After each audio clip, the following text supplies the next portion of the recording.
미켓즈. 네, 미켓즈는 창세기 10번째 파라샤가 되겠습니다. 미켓즈라고 하는 이 파라샤는 거의 항상 거의 매년마다 하누카가 있는 샤밧에 낭독이 됩니다. 참 독특한 구조죠. 하누카가 있는 샤밧 때마다 이 미켓즈가 낭독이 됩니다. 실제로 하누카의 메시지와 미켓즈의 메시지는 굉장히 유사합니다. 하누카의 메시지가 여러분 무엇입니까? 하누카는 가장 깊은 어둠 속에서 토라의 빛을 높이던 마카비의 군대, 그렇죠? 가장 깊은 어둠 속에서 토라의 빛을 높이던 마카비의 군대가 일어나서 헬레니즘의 어둠을 몰아내는 것입니다. 헬레니즘 어둠을 몰아내고 성전을 봉헌하고 그리고 8일간 빛의 축제를 선포했던 것을 기념하는 절기가 바로 하누카입니다. 하누카, 봉헌절 빛의 축제. 네, 함께 볼까요? 마카비 군대와 하누카 혁명. 네, 가장 깊은 어둠 속에서 토라의 빛을 높이던 마카비 군대가 일어나서 헬레니즘의 어둠을 다 몰아낸, 그리고 성전을 하나님 앞에 봉헌하고 8일간 축제를 선포한 절기입니다. 마찬가지로 파라샤 미켓즈, 오늘 이번 주 우리가 공부했던 이 파라샤 미켓즈도 가장 깊은 어둠 속에서 다시 빛이 비치기 시작하는 이야기입니다. 가장 깊은 어둠 속에서 다시 빛이 비치기 시작하는 이야기다. 여러분, 요셉은 아버지 집에서 왕자와 같이 지냈습니다. 왕자처럼 지내다가 애굽의 노예로 팔려가게 되었고, 다시 지하 감옥에 던져져서 죽음과도 같은 시간을 보내게 되었습니다. 자신이 꿈을 해석해 주었던 그 바로의 술 맡은 관원장이 감옥에서 나간 후에는 요셉을 까맣게 잊어버렸습니다. 요셉을 까맣게 그렇게 잊어버렸을 때 모든 희망의 빛이 다 꺼져버린 것 같았습니다. 그죠? 완전한 절망, 완전한 어둠이 뒤덮인 것 같았습니다. 하지만 어느 날 갑자기 가장 절망적이고 가장 어둠이 깊은 것처럼 보이는 순간에 다시 빛이 비치기 시작하고, 마침내 요셉은 애굽과 온 세상의 빛으로 높이 들려지게 된 이야기입니다. 할렐루야. 가장 절망적이고 모든 희망의 빛이 사라져버린 것 같은 가장 어두운 순간에 어느 날 갑자기 요셉이 애굽과 온 세상의 빛으로 높이 들려지기 시작하는 이야기가 바로 이 미켓즈의 이야기임을 여러분 믿으시기 바랍니다. 오늘 저와 우리는 전 세계적으로 가장 깊은 어둠의 시대를 통과하고 있는 듯합니다. 대한민국은 지금 거짓과 속임수와 그리고 온갖 선전선동이 판을 치고, 가장 악마적인 김일성 주체사상을 신봉하는 자들이 정권을 잡고 나라를 통째로 북에게 넘겨주려고 지금 애를 쓰고 있습니다. 그래서 지금은 교회 자체가 없어져 버리고 나라 자체가 지금 멸망당할 수도 있는 절체절명의 위기 가운데 우리가 처해 있습니다. 대한민국 역사상 전례가 없을 정도로 가장 깊은 어둠이 지금 이 대한민국에 들여져 있다는 것을 우리는 잘 알고 있습니다. 저 중동에 있는 이스라엘은 어떻습니까? 트럼프 대통령이 예루살렘을 이스라엘의 수도로 선포를 했죠. 이것은 성경대로 선포한 것입니다. 아멘. 성경대로 예루살렘을 이스라엘의 수도로 선포하자 어떤 일이 벌어졌습니까? 그리고 대사관을 또 예루살렘으로 옮길 것을 지시하자 전 세계 언론과 좌경 이슬람 세력이 온갖 위협과 폭언을 일삼고, 하마스는 또 가자 지구에서 로켓포를 쏘아 올리기 시작했습니다. 팔레스타인은 칼부림 테러를 자행하고, 그 다음에 팔레스타인 자치정부의 수장인 아바스는 계속해서 미국과 트럼프를 비난하고 있습니다. 한반도를 비롯해서 지금 전 세계가 전례 없는 어둠과 혼돈 속으로 빠져 들어가고 있는 듯합니다. 정말 하누카 혁명이 절실하게 필요한, 마카비 혁명이 절실하게 필요한, 그리고 파라샤 미케츠의 이 대반전이 일어나지 않으면 안 돼. 그런 지금 절체절명의 순간에 우리가 처해 있다고 이야기할 수 있겠습니다. 그러나 여러분, 어느 날 갑자기 구원의 빛이 비치기 시작하고 메시아의 빛이 떠오르게 된다는 것이 바로 하누카의 메시지입니다. 그것이 바로 미케츠의 메시지입니다. 할렐루야. 자, 미케츠라고 하는 히브리어가 무슨 뜻입니까? 후예라고 번역이 되어 있지만 정확한 번역이 아니죠. 끝에라는 뜻이에요. 끝에. 따라서 미케츠. 자, 이 캐츠라고 하는 단어가 끝이라는 뜻이에요. 끝. 그 다음에 여기 앞에 이 미라고 하는 이 단어는 사실은 뭐뭐로부터 직역한 거기 때문에 뭐뭐로부터. 그래서 이것은 끝에라고 번역이 됩니다. 끝에. 영어로는 at the end of 뭐뭇의 끝에라는 뜻이에요. 뭐뭇의 끝에. 자, 이 본문에 이제 나타나 있는 이야기를 우리가 연결해서 이야기를 해본다면 요셉이 술 맡은 관원장의 꿈을, 떡 맡은 관원장과 술 맡은 관원장의 꿈을 해석해 주고, 그 술 맡은 관원장이 옥에서 나간 후로부터 2년이 지난 끝에 말이에요. 2년이 지난 끝에, 그죠? 술 맡은 관원장이 옥에서 출소한 후 2년의 끝에 어떤 일이 벌어졌습니까? 2년의 끝에 어떤 일이 벌어졌습니까? 놀라운 일이 벌어지죠? 그죠? 바로가 꿈을 꾸게 됩니다. 애굽왕 바로가 두 가지 꿈을 꾸게 돼요. 뭐뭇의 끝에 애굽왕 바로가 꿈을 꾸게 되는데, 자, 유대 현인들은 이 날이 바로 언제냐? 이 날이 애굽왕 바로가 꿈을 꾸게 된 바로 이 날이 유대인들은 로시 하샤나라고 얘기합니다. 로시 하샤나. 그래서 로시 하샤나. 예, 로시 하샤나는 티슈리얼 1일이죠.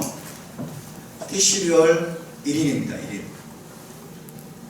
해가 바뀌는 날입니다. 해가 바뀌는 날. 자, 묵은 해가 끝나고 해가 바뀌는 신년절이죠. 신년절. 그죠? 새해 첫날. 자, 무엇이 끝나고, 묵은 해가 끝나고, 새로운 해가 시작되는 날, 티슈리얼 1일, 로시 하샤나였다. 바로가 꿈을 꾼 날이 바로 로시 하샤나였다. 그렇게, 해석을 합니다. 자, 이 로시 하샤나는 또 성경에는 뭐라고 나와 있습니까? 나팔절이라고 나와 있죠. 나팔절. 그죠? 나팔절이라고 하는 이 로시 하샤나에 바로가 꿈을 꾸고, 그 다음에 요셉이 애국의 총리가 되었다라고 이야기를 합니다. 자, 왜 로시 하샤나라고 이해를 하게 됐을까요? 자, 로시 하샤나는 전통적으로 어떤 날입니까? 염 하딘이라고 불립니다. 첫째, 염하딘. 따라서 염하딘. 심판의 날이에요. 하나님의 심판이 임하는 날이다. 하나님께서 지금 여러분 바로에게 꿈을 주셔가지고 애굽 나라에 대한 앞으로 오게 될 14년간의 애굽 나라의 운명, 애굽 나라에 일어날 일들을 하나님이 지금 심판하신 거예요. 이게 최후 심판을 말하는 게 아니에요. 여러분 아시겠죠? 하나님이 애굽 나라에 대한 향후 14년간의 사건을 하나님이 지금 결정하신다는 거예요. 심판하신다는 겁니다. 그래서 그런 일을 행하시기에 가장 적합한 날이 바로 이 날입니다. 로시 하샤나. 염하딘으로 알려져 있는 이 로시 하샤나, 바로 이 날에 하나님이 애굽왕 바로에게 꿈을 주셔서 애굽 나라의 운명, 애굽 나라에 일어날 일을 하나님이 심판하신 날이다. 심판하신 것이다 라고 이야기할 수 있겠습니다. 두 번째, 이 로시 하샤나는 또 여러분 어떤 날이냐면 염하지카론이라고 합니다. 염하지카론. 그래서 염하지카론. 염하지카론. 기억하는 날입니다. 기억하는 날 또는 회개하는 날. 회개하는 날. 그 다음에 자백하는 날이죠. 죄를 자백하는 날. 기억하는 날이고 죄를 회개하는 날이고 죄를 자백하는 날입니다. 이날 어떤 일이 있었습니까? 술 맡은 관원장이 바로 앞에 나와서 뭐예요? 자기의 잘못을 기억합니다. 그죠? 자기 2년 전에 있었던 요셉이 자기의 꿈을 이야기해 준 것을 기억하면서 자기의 잘못을 회개하고 뉘우치고 지금 자백하고 있습니다. 이해되시죠? 그래서 이날이 바로 염하지카론이다. 염하지카론. 내가 추억하나이다. 내가 그날을 기억합니다. 내 잘못이었습니다. 내가 잊어버렸습니다. 그러면서 이 사람이 회개하고 지금 자기 잘못을 자백하고 있습니다. 그리고 요셉이라는 사람이 있다라고 지금 이야기를 해주고 있죠. 꿈을 해석할 수 있는 사람. 세 번째 로시 하샤나는 또 어떤 날로 불리냐면 염하멜렉이라고 불립니다. 염하멜렉. 그래서 염하멜렉. 자, 왕의 대관식 날입니다. 왕의 대관식이 있는 날이에요. 왕의 대관식이 있는 날이 바로 로시 하샤나입니다. 로시 하샤나. 자, 이날 어떤 일이 있었습니까? 오늘 성경에는 요셉이 구덩이에서 감옥에서 끌어올려져서 뭐예요? 그 머리 위에 면류관이 씌워진 날입니다. 할렐루야. 애굽의 총리로, 애굽에서 여러분 바로를 빼고는 전 애굽을 통치할 수 있는 실권이 주어집니다. 그죠? 그래서 요셉의 대관식이 있게 된 날이 바로 이 날입니다. 할렐루야. 그래서 바로가 꿈을 꾼 이날, 그죠? 이 만 2년 후에라고 우리말 성경에 되어 있지만은 끝에 바로가 꿈을 꾼 이날이 바로 우리가 로시 하샤나였다라고 추정할 수 있는 것입니다. 자, 메시아의 관점에서 보면 이 로시 하샤나는 어떤 날입니까? 나팔이 하늘에서 울려 퍼지고 메시아께서 이 땅에 나타나신 날임을 믿으시기 바랍니다. 이스라엘의 왕으로 오셔서 그분이 여러분 이스라엘 나라를 심판하실 것입니다. 그리고 이 나팔절에 이 로시 하샤나 때 수많은 유대인들이 자신의 죄를 기억하고 그 다음에 자신의 죄를 자복하고 회개하면서 메시아께로 돌아오게 될 것을 믿으시기 바랍니다. 할렐루야. 그리고 예수께서는 이스라엘의 왕으로 왕의 대관식이 있게 될 것을 믿으시기 바랍니다. 왕의 대관식 때는 항상 나팔이 울렸어요. 항상 나팔이 울려 퍼졌습니다. 할렐루야. 그래서 이 로시 하샤나는 메시아의 관점에서는 메시아께서 다시 오시는 날입니다. 할렐루야. 메시아께서 여러분 어느 날 갑자기 다시 오시는 거예요. 어느 날 갑자기 다시 오시는 거예요. 가장 어둠이 깊을 때 모든 희망의 빛이 다 사라진 것 같은 바로 그 순간에 갑자기 요셉이 여러분 구덩이에서 끌어올려져서 갑자기 이스라엘의 애굽의 총리로 높여졌던 것처럼 온 세상이 가장 어둠이 깊을 때 하늘에서 갑자기 나팔이 울려 퍼지고 예수와께서 이스라엘의 왕으로 오실 것이고 왕의 대관식이 있게 될 것을 믿으시기 바랍니다. 할렐루야. 이것이 바로 로시 하샤나 때 있게 되는 일입니다. 그래서 여러분 고린도 전서에 보면 데살로니가 전서에 보면 예수와께서 어떻게 오신다? 도적같이 오실 것이다. 예수와께서 도적같이. 이거는 갑작스럽게 온다는 거예요.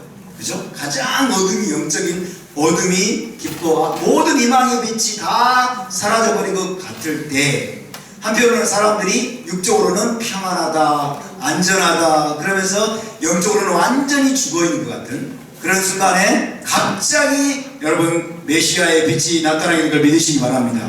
요셉의 빛이 갑자기 애굽과 온 세상 위에 비치기 시작했던 것처럼 메시아의 빛이 갑자기 이 로시 하샤나 때 나팔절에 여러분 온 땅에 나타나게 될 걸 믿으시기 바랍니다. 할렐루야. 자, 이 요셉은 어떤 사람이었습니까? 요셉은 우리가 흔히 꿈의 사람이다 라고 불리죠. 꿈의 사람 요셉. 꿈의 사람, 꿈꾸는 자가 오는도다. 그 말은 형제들이 꿈꾸는 자가 오는, 이 빈정되는 말이에요. 빈정되는 말. 꿈꾸는 자가 오는도다. 그래서 꿈꾸는 자를 히브리어로는 바알 할로모트라고 합니다. 바알 할로모트. 바알이라는 단어를 쓰게 되는데, 이 바알이라고 하는 것은 원래 이제 주란 뜻이 주인, 주. 할롬이라고 하는 것은 꿈이죠, 꿈. 그죠? 자, 그런데 이제 복수형으로 써가지고 꿈들의 주인이다. 꿈들의 주인께서 오시는구나. 꿈들의 주인. 그래서 할로모트. 바알 할로모트. 따라서 바알 할로모트. 이제 꿈을 자랑하니까, 그죠? 그래서 빈정되는 그런 말투로 꿈꾸는 자가 오시는구나, 그렇게 이야기를 했는데, 오늘날 표현을 좀 빌려보자면 어떻게 할까요? 꿈의 제왕께서 오시는구만. 네, 꿈의 제왕께서 오시는구만. 뭐 이런 정도로 해석할 수 있겠습니다. 어쨌든 요셉은 흔히 꿈의 사람, 꿈꾸는 자라고 일컬어집니다. 꿈 때문에 노예로 팔려가게 되었고, 그 다음에 꿈 때문에 또 총리에 오르게 된 인물이 바로 요셉이죠. 여러분 모두가 아시듯 요셉은 17세, 17살 때 두 가지 꿈을 꾸게 되고 마음이 높아졌습니다. 마음이 우쭐해져서 형들에게 자랑하다가 형들의 시기와 질투와 그리고 미움을 받아서 결국 애굽의 노예로 팔려가는 비극을 맛보게 됩니다. 그 이후에 요셉은 어떻게 했습니까?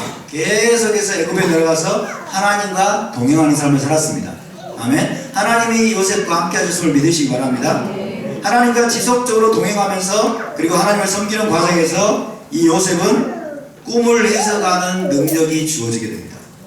꿈을 꾸는 데서 멈추는 것이 아니고 이제 꿈을 해석하는 은사, 꿈을 해석하는 능력이 요셉에게 주어지게 되었어요. 그래서 지하 감옥에서 바로의 두 관원들이 꾼 두 가지 꿈을 해석해 줍니다.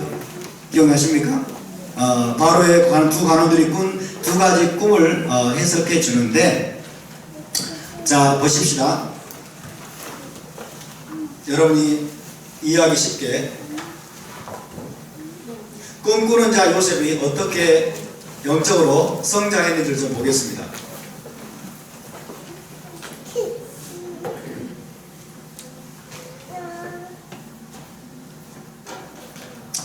자, 첫 번째로 요셉은 꿈꾸는 자였습니다. 꿈꾸는 자. 하나님이 꿈을 주셨죠. 꿈꾸는 자. 자, 이때는 요셉이 우쭐했습니다. 우쭐했다. 두 번째로 요셉이 이제 하나님과 동행하면서 애굽에서 꿈을 해석하는 해석자가 됐습니다. 꿈을 해석하는 능력이 그에게 주어졌습니다. 바로의 두 관원의 꿈을 해석해 줍니다. 세 번째로 역시 꿈을 해석하는 꿈 해석자 요셉의 모습을 볼 수 있습니다. 꿈을 해석하는, 이제 바로의 두 꿈이죠. 바로의 두 꿈을 해석해 줍니다. 바로의 두 가지 꿈을 해석해 주게 됩니다. 그래서 꿈과 굉장히 밀접한 관련이 있었던 인물이 바로 요셉입니다. 꿈과 또 밀접한 관련이 있었던 인물이 성경에 또 나오죠. 누굽니까? 네? 야곱은 야곱도 아니라고 말할 수는 없죠. 다니엘이 또 꿈과 굉장히 밀접한 관련을 가지고 있죠. 자, 요셉은 꿈꾸는 처음에 두 가지 꿈을 꾸고, 그 다음에 바로의 두 관원도 두 꿈이죠. 다 두 개예요. 두 개. 요셉도 두 가지 꿈. 바로의 두 관원도 각각 하나인데 두 가지 꿈. 바로의 꿈도 두 가지. 그죠? 둘이라는 건 뭡니까? 확증이에요. 확증. 반드시 이루어진다는 거죠. 반드시 이루어진다는 확증입니다. 그래서 하나님께서 이 모든 꿈은 사실은 누가 준 거예요? 하나님이 주신 거예요. 여러분, 하나님 이방인들에게도 꿈을 주신 거 아십니까? 하나님 믿지 않는 자들에게도 꿈을 주는 거예요. 믿지 않는 자들에게도 꿈을 주신다는 것을 알아야 됩니다. 자, 요셉이 17세 때, 17살 때 꿈을 꿀 때는 영적으로 너무나 미약한 자였어요. 영적으로 너무나 다듬어지지 못했고 이기적이고, 그 다음에 자기를 자랑하는 그런 아주 어린아이 같은 그런 수준에 있었습니다. 그런데 그가 애굽의 노예로 팔려가서 여러분 애굽의 노예 생활을 하면서 하나님의 언약을 붙잡기 시작했어요. 그리고 하나님과 동행하고 하나님을 경외하면서 하나님께 신실한 삶을 살았습니다. 할렐루야. 그러면서 요셉이 계속해서 영적으로 다듬어지고 여러분 성장해가고 그 다음에 하나님과 더 가까워졌음을 믿으시기 바랍니다. 그때 하나님의 영이 요셉에게 임합니다. 하나님의 성령이 그에게 임해서 그가 성령으로 충만한 자가 되었어요.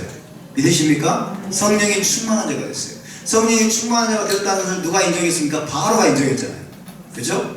이와 같이 지혜와 총명이 명철이 충만한 자가 없다. 그죠? 하나님의 영이 충만한 자가 없다. 그렇게 말씀했죠. 자, 그러면서 여러분 이제 꿈을 해석하는 능력을 얻게 됐다고 하는 것은 영적으로 굉장히 그가 점점 성숙해졌다는 거예요. 굉장히 성장해가고 꿈을 해석하는 것은 이게 뭐냐면 지혜를 말하는 지혜. 하나님의 영이 임했다는 거예요. 지혜와 명철이 더 임했다는 거죠. 지혜와 명철. 지혜와 명철, 지식, 이것이 여러분 하나님의 영, 성령으로 충만하다는 증거예요. 하나님의 영으로 충만함이 있다. 사람이 하나님의 영으로 충만하다, 성령으로 충만하다는 증거가 뭐냐면 지혜와 지식과 명철입니다. 아멘. 지혜와 지식과 명철입니다. 이것을 성경 전체에서 우리는 알 수 있습니다. 성경 전체에서 굉장한 지혜와 지식과 명철이 있는 것을 보고 여러분 이방인들조차도 이와 같이 하나님의 영에 충만한 자가 없다라고 인정을 하게 됩니다. 사도 바울 서신을 읽어보면 사도 바울 서신도 지혜와 지식과 명철로 충만하게 하시고 그런 기도를 합니다. 그죠? 성령 충만의 가장 확실한 증거예요. 성령 충만의 가장 확실한 증거는 단순히 꿈을 꾸고 막 예언하고 이게 아니에요. 꿈을 꿀 수 있고 예언할 수도 있고 뭐 굉장한 은사가 나타날 수도 있지만 여러분 그런 은사들을 받았음에도 불구하고 지혜가 없고 지식이 없고 명철이 없다. 그러면 상당히 심각한 문제가 됩니다. 그렇죠? 지혜와 지식이 없고 명철이 없어요. 그럼 상당히 심각한 문제가 돼요. 예언을 해주는데 이기심이 가득한 사람이 있어요. 예언을 해주면서 사람을 협박하는 사람이 있어요. 그리고 돈을 갈취하려고 하는 사람이 있어요. 예언을 해주는데 무당 같은 사람이 있어요. 그런 사람 못 보셨습니까? 전 많이 봤습니다.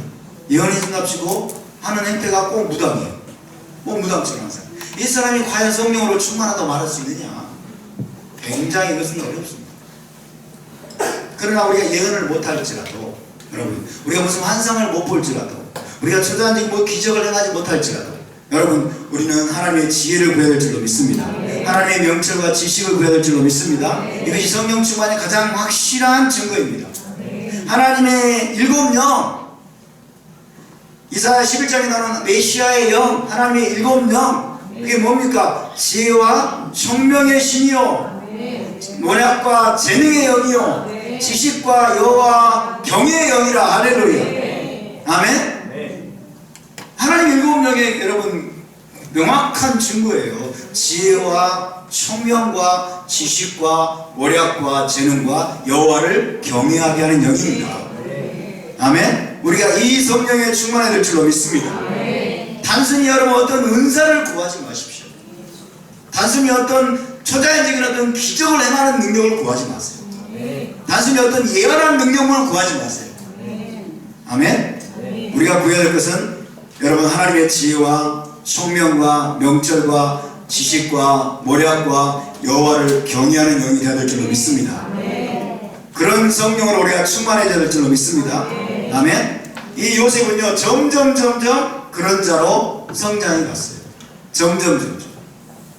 자, 17세 나이에 여러분 나이는 상당히 미성숙하고 상당히 이기적이고 상당히 자기밖에 모르는 그런 모습을 볼 수 있습니다. 이때는 요셉이 이거는 자기의 능력과 상관없이 하나님의 은혜로 꿈을 꾸게 됐어요. 꿈꾸는 자에 불과했어요. 우리는 꿈꾸는 자에 불과한 상태에 머물면 안 됩니다.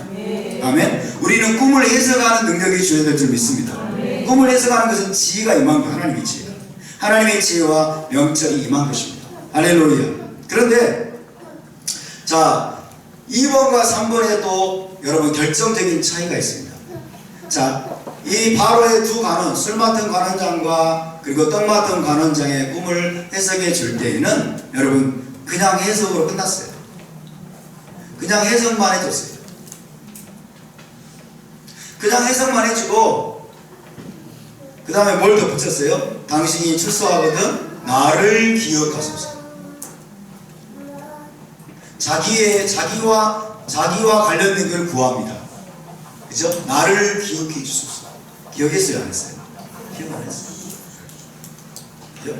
여전히 요셉이 많이 그래도 성장했고 하나님과 동행했고 하나님을 경외했지만은 여전히 요셉이 나를 기억해 달라고 합니다. 그죠? 자기의 안위와 관련된 것들에 여전히 관심이 있었다는 것을 우리가 알 수 있습니다. 그런데 하나님은 섭리에 의해서 여러분 기억하지 못하게 만들어버렸어요. 꿈만 해석해 줬어요. 꿈을 해석해 줬을 뿐입니다. 그러나 바로의 꿈을 해석하러 여러분 그가 2년 후에 극적으로 감옥에서 이제 끌어올려졌을 때에는 놀라운 변화가 있습니다. 그 2년의 기간이 가장 어두운 기간이었는데 가장 요셉의 인생에서는 정말 육신적으로 볼 때는 너무나 정말 모든 희망을 잃어버린 것 같은 그런 시간을 보냈는데 사실은 이 2년의 기간 동안에 놀라운 변화가 일어났던 것입니다. 그게 뭐냐면 여러분 바로의 꿈을 해석해 주었을 뿐만 아니라 이 꿈에 의해서 여러분 꿈에 의해서 지금 예고된 이 애굽 나라에 임하게 된 국가적인 위기, 국가적인 큰 위기가 닥칠 것을 이제 꿈으로 예고를 받게 되었는데 이 사실 국가 비상사태죠. 국가적인 비상사태가 닥칠 것을 알고 이제 여기에 지혜로운 조언을 해줍니다. 하나님의 지혜에 의한 지혜로운 조언을 해줍니다. 모략을 베풀어 주는 거예요. 모략을 베풀어 주고 그 다음에 대비책을 세워줍니다. 어떻게 하라고 그것들을 모면하고 그 위기를 돌파하기 위해서는 바로시오 어떻게 해야 되고 어떻게 이것들에 대처해야 되는지 한 대처법과 모략과 지혜로운 조언을 제공할 수 있는 자로 요셉이 완전히 변화되어 있습니다. 할렐루야. 이것이 중요합니다. 이것이 중요합니다. 여기까지 가야 됩니다. 여기까지 여러분 가기 전에 하나님은 요셉을 감옥에서 나오게 하지 않으셨습니다. 여기까지 갈 때까지 요셉이 정말 준비되는 거예요. 요셉이 정말 준비될 때까지는 정말 준비된다고 하는 것은 단순히 꿈을 해석해 주는 게 아니에요. 단순히 꿈을 해석해 주는 게 아니고 꿈 해석과 더불어서 여러분 그 꿈에 의해서 예견되는 미래에 대해서 어떻게 대처해야 되고 꿈을 통해서 하나님의 뜻이 계시가 되고 하나님의 목적이 계시가 되는데 그 하나님의 뜻 앞에 어떻게 하면 제대로 된 인도함을 받을 수 있을 것인지에 대해서 여러분 상대방을 섬기고 도울 수 있는 자로 요셉이 변화됐음을 믿으시기 바랍니다. 할렐루야. 이것이 중요합니다. 자, 한번 보세요. 한번 보시기 바랍니다. 자, 요셉이 이렇게 바로의 두 가지 꿈을 해석해주고 거기에 대해서 완벽한 대비책을 여러분 가르쳐주고 굉장히 지혜로운 조언과 모략을 제시를 했을 때 어떤 일이 벌어졌습니까? 애굽 나라 전체가 여러분 구원을 받고 나머지 온 이스라엘 주변에 있는 세상 모든 나라까지도 여러분 다 구원받을 수 있는 길이 열렸음을 믿으시기 바랍니다. 그런데 이 감옥에서는 자, 술 맡은 관원장과 떡 맡은 관원장의 꿈을 해석해 주었을 때 해석만 해 주었을 때 어떤 일이 벌어졌습니까? 해석만 해줬을 때 어떤 일이 벌어졌어요? 아무런 지혜로운 조언도 해주지 않았어요. 하나님이 주신 그 꿈에 의해서 예상되는 그 미래에 대해서 어떻게 대처하고 어떻게 반응해야 될지에 대해서 도움을 주지를 않았습니다. 그리고 단순히 나를 좀 기억해 달라고 여기에 머물렀을 때 어떤 일이 벌어졌습니까? 떡 맡은 관원장이 죽음을 당했어요. 그죠? 떡 맡은 관원장이 죽임을 당했다. 그러니까 여러분 이 요셉이 준비되지 못함으로 말미암아 이 해석에 대해서 제대로 된 대비책과 조언을 주지 못한 결과 떡 맡은 관원장이 죽임을 당했다라고도 말할 수도 있습니다. 이해가 되십니까? 그래서 여러분 저와 여러분이 구해야 될 것은 무엇이냐? 꿈을 해석하는 능력이 아닙니다. 우리가 구해야 될 것은 단순히 은사가 아닙니다. 예언하는 능력이나 방언을 통변하는 능력이나 여러분 어떤 사람은 꿈을 해석해주고 이런 단순히 은사를 구하면 안 돼요. 우리는 은사자가 아니라 이 은사와 더불어서 하나님의 지혜와 명철과 통찰력이 우리에게 임함으로 말미암아 우리가 다른 사람을 어떻게 도와줄 수 있느냐가 중요한 것입니다. 아멘. 우리는 다른 사람을 섬길 수 있는 자가 되어야 되는 것입니다. 정말로 하나님의 뜻을 따라갈 수 있도록, 정말로 하나님께서 말씀하신 것에 대비할 수 있도록, 제대로 대비해서 하나님의 뜻을 따라가고 하나님의 목적을 제대로 따라갈 수 있도록 우리가 돕고 섬기고 여러분 살리는 자가 되어야 될 줄로 믿습니다. 할렐루야. 그러기까지 하나님이 훈련시킵니다. 그러기까지. 그것을 위해서 하나님이 훈련시킵니다. 요셉은 여러분 17세에 꿈을 꾸고 그 다음에 훈련의 기간이 무려 13년이나 훈련의 기간을 보냈는데 그것도 보통 훈련이 아니었어요. 노예 생활을 하게 한 10년 정도 노예 생활을 하고 감옥에서는 2년 넘게 여러분 감옥에 그야말로 썩게 만드셨어요. 엄청난 훈련의 과정을 하나님이 통과하게 하신 거예요.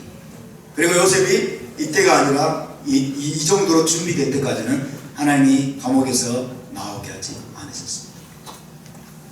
따라서 훈련 없이는 꿈이 성취되지 않습니다. 아멘. 모든 것에 훈련이 필요합니다. 모든 것에. 여러분 훈련의 과정을 통과하시기 바랍니다. 우리는 영광만을 바라면 안 됩니다. 우리는 높아지기를 바라면 안 됩니다. 아멘. 높아지고 영광을 주시는 분은 하나님이십니다. 높아지게 하는 분은 하나님이십니다. 우리는 계속해서 하나님과 동행해야 될 줄로 믿습니다. 계속해서 우리는 여러분 하나님과 교제하고 하나님을 경외하고 하나님께 신실하게 행하고 하나님이 우리 앞에 놓아두신 여러분 그 훈련의 과정을 우리가 신실하게 통과해야 될 줄로 믿습니다. 할렐루야. 그런데 때가 되면 어느 날 갑자기 하나님이 역사하기 시작하는 것입니다. 중요한 건 뭐냐? 우리가 준비되어 있느냐? 우리가 정말 준비되어 있느냐? 우리가 정말 은사도 임했고 성경도 알고 지식도 이제 쌓였고 그런데 그래서 어느 정도 꿈도 해석할 수 있고 어느 정도 지혜가 있는데 여전히 나를 기억해 주십시오. 여전히 나를 기억해 주십시오. 라는 수준에 머무르고 있는 것인가? 아니면 정말로 하나님이 우리에게 주시는 은사와 그 다음에 지혜와 명철을 가지고 정말 다른 사람을 도울 수 있는가? 다른 사람을 섬길 수 있는가? 다른 사람을 살릴 수 있는가? 지혜로운 조언을 정말 줄 수 있는가? 하나님의 뜻과 목적을 따라갈 수 있도록 제대로 된 인도를 받을 수 있도록 우리가 안내할 수 있는 안내자가 될 수 있는가? 이게 중요한 것입니다. 할렐루야. 좋아요. 그런 자가 될 수 있게 되길 바랍니다. 그런 자가 될 때까지 하나님은 기다리십니다. 하나님은 기다리시고 연단하시고 훈련하시고 깎고 다듬으십니다. 아멘. 그래서 여러분 시편에 보면은 하나님이 정한 때까지라 그런 말씀이세요. 하나님이 정한 때까지라. 하나님이 정한 때까지 요셉은 감옥 속에 처박혀 있어야만 했습니다. 감옥 속에 처박혀 있게 하신 분이 바로 하나님이셨습니다. 하나님이셨습니다. 우리를 위한 하나님의 목적과 비전이 크면 클수록 훈련이 빡세다는 것을 기억하시기 바랍니다. 아멘. 공수부대는 훈련이 빡셉니다. 특공부대는 훈련이 빡셉니다. 왜? 미션이 그만큼 중차되기 때문에. 그죠? 요셉은 지금 애굽의 총류, 애굽과 지금 온 세상의 구원자로 하나님이 세우셔야만 했기 때문에 요셉은 여러분 강도 높은 훈련의 과정을 통과했던 것을 믿으시기 바랍니다. 여러분의 삶이 고달프고 힘들고 괴롭다면은 하나님의 특별한 목적이 여러분 있다는 것을 믿으시기 바랍니다.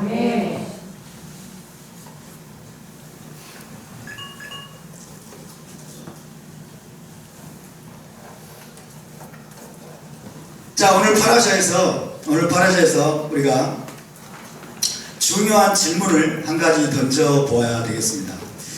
우리가 질문을 잘 던져야 명답을 얻을 수가 있죠.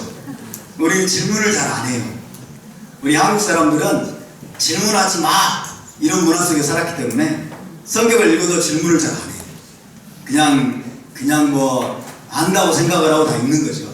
안다고 생각하고 그냥 뭐 아무 생각 없이 성경을 읽고 토라를 읽고 그러는 경우가 허다하죠. 맞습니까? 네, 양심 있으시죠? 질문을 잘 안 던져요. 질문을 잘. 자, 제가 이제 질문을 던지겠습니다. 늘 여러분이 질문을 던지죠? 중요한 질문 하나 던져보려고 하는데요.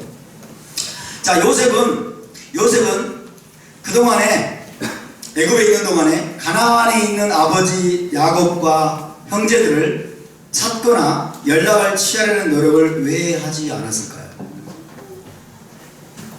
애굽에 머무는 동안에 가나안 땅의 헤브론에 살고 있는 형제들과 아버지 야곱을 찾으려고 하고 또 연락을 취하려고 하는 노력을 왜 하지 않았을까요? 헤브론에서 애굽까지는 도보로 6일에서 7일 정도면 충분한 거리입니다. 도보로 걸어서 6일이나 7일 정도면 충분한 거리인데 왜 요셉은 헤브론으로 이메일을 보내지 않았을까요? 이메일도 안 보내고 팩스도 안 보내고, 그죠?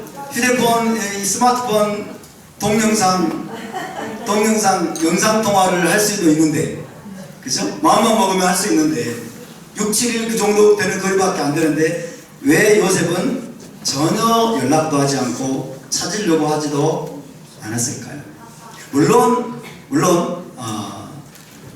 노예 생활을 하고 감옥에 갇혀 있을 때는 이해할 법하죠. 그죠? 노예 생활하고 감옥에 갇혀 있을 때는 이것이 불가능했을 것입니다. 그런데 노예 생활이 끝나고 감옥에서 이제 다 출소를 하고 애굽의 총리가 되어서 그 후에도 요셉은 아버지의 집 야곱의 집에 아무런 연락을 취하지 않은 것처럼 보입니다. 이럴 수 있을까요? 배은망덕한 거 아닌가요? 어떻게 이럴 수가 있어요? 왜 22년 동안이나 완전히 단절되어 있었을까요? 17세에 꿈을 꾸고 30세, 13년 후에 이제 총리가 되었습니다. 그죠? 13년 후에. 근데 그로부터 또 11년 동안 22년이면 11년, 9년이면 그로 또 9년 동안 아무런 연락도 무슨 자기 종들을 보낼 수도 있고, 그죠? 자기 종들을 보낼 수도 있고 애굽에 또 좋은 예물과 또 곡식과 풍성한 것들을 보낼 수도 있고 연락을 취할 수도 있는데 왜 아무 조치도 취하지 않고 도무지 찾으려고 하지도 않았을까요? 우리가 한번 그걸 생각해 봐야 됩니다. 여러분, 자기를 노예로 팔아넘긴 형제들은 그렇다 치더라도, 그죠? 자기를 노예로 팔아넘긴 형제들은 그렇다 치더라도 아버지 야곱과 베냐민은 굉장히 보고 싶지 않았을까요? 굉장히 보고 싶었겠죠?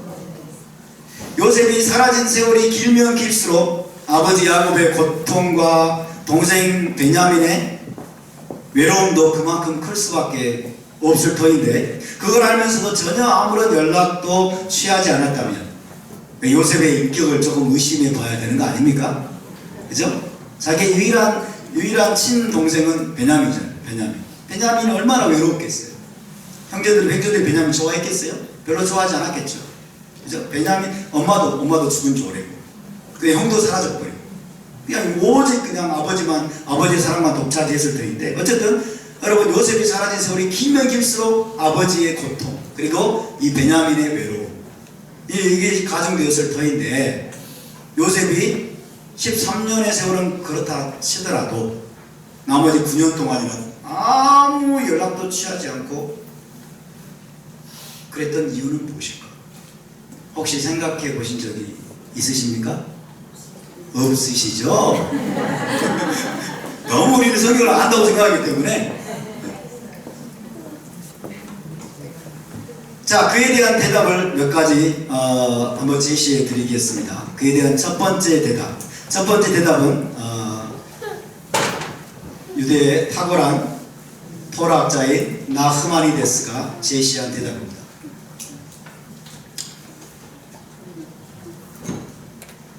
자, 첫 번째, 왜 요셉이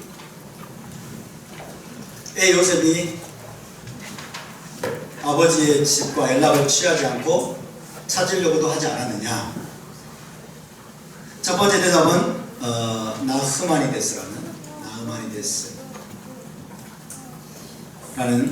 토라학자가 제시한 대답을 여러분에게 소개를 해드립니다.